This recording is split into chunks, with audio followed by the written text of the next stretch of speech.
This next story may come as a surprise, or at least I found it surprising. The country where businesses are most likely to accept a bribe, Malaysia. Joining me now, reporter Sam Holmes from Singapore.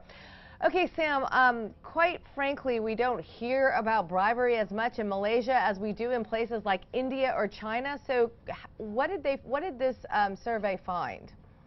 This is a survey of 30 countries carried out by Transparency International, and perhaps most pointedly, Malaysia came out worst in a question that related to whether businesses there or individuals feel that they have lost business to competitors as a result of the competitor paying a bribe. And they found 50% of respondents feel that they have lost business because of this, which basically makes it, according to perceptions, a worse country than places like India, Egypt, Morocco, Senegal, China, and even Indonesia, nearby Indonesia, which doesn't have a fantastic reputation when it comes to clean business or corruption. Okay, and about a decade or so ago, Malaysian business was really dominated by a handful of families. Is it still the case today?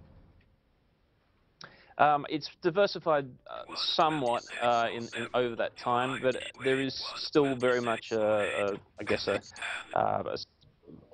by the structure of the economy and some of the policies that are still in place, there is still a large concentration of business held by a relatively small number of players.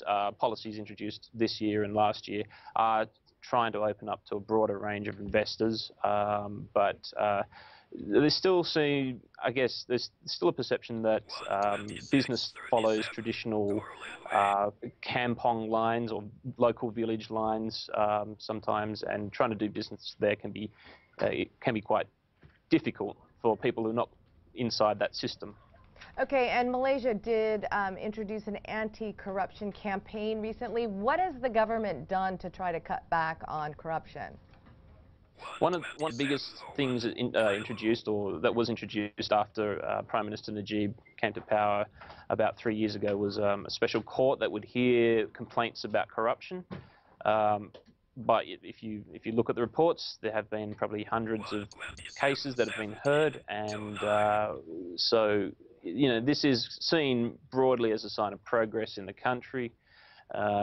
That things are getting better there. Obviously, though, people still feel, perhaps more so in the country than outside the country, that it's still quite difficult to do business or to do clean business there. Okay, and definitely not a vote of confidence for the government, judging by this survey. Thanks very much, Sam Holmes, joining us from Singapore.